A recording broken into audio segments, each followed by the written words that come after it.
రాష్ట్ర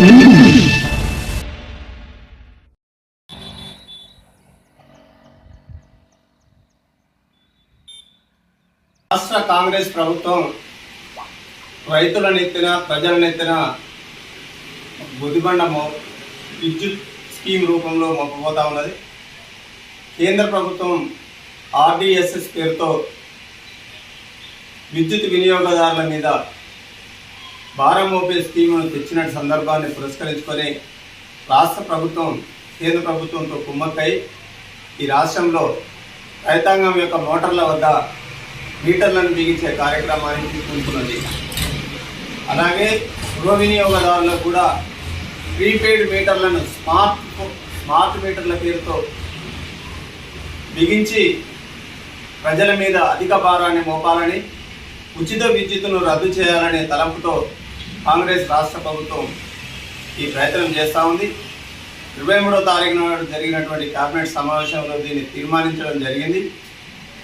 3 నెలల్లో అమలు చేస్తామని కేంద్ర ప్రభుత్వానికి హామీ ఇచ్చినట్టుగా సమాచారం ఉన్నది. కావున మేము దీన్ని తీవ్రంగా ఖండిస్తూ ఉన్నాం.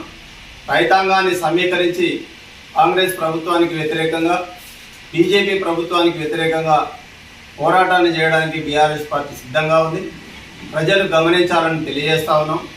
రైతులారా, మీరేదైతే ముఖ్యమంత్రి గారు రేవంత్ రెడ్డి గారి మాటలు నమ్మి కాంగ్రెస్కు ఓట్లేసి అధికారంలోకి తీసుకొస్తే ఇప్పటిదాకా అవలంబించినటువంటి రైతు వ్యతిరేక విధానాలతో పాటు కొద్ది నెలల్లో ఉచిత విద్యుత్తును కూడా రద్దు చేసి మీ మీద అధిక భారాన్ని మోపబోతా ఉన్నది. అందుకే మీరందరూ కూడా ఈ విధానాన్ని వ్యతిరేకించాలని, ప్రభుత్వం ఈ స్కీమును వెనక్కి తీసుకునేంత వరకు పోరాటం చేయాలని తెలియజేస్తా ఉన్నాం.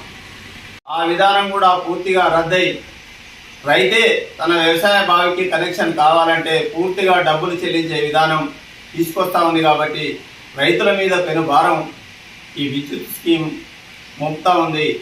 అందుకోసం రైతులందరూ కూడా సంసిద్ధమై కాంగ్రెస్ ప్రభుత్వానికి, బీజేపీ ప్రభుత్వానికి వ్యతిరేకంగా పోరాడటానికి ముందుకు రావాలని, ఈ స్కీమును వెనక్కి తీసుకునేంత వరకు కూడా ఖచ్చితంగా బీఆర్ఎస్ పోరాడుతుందని తెలియజేస్తూ రాష్ట్ర ప్రభుత్వాన్ని డిమాండ్ చేస్తా ఉన్నాం. ఈ స్కీమును వెంటనే వెనక్కి తీసుకోండి.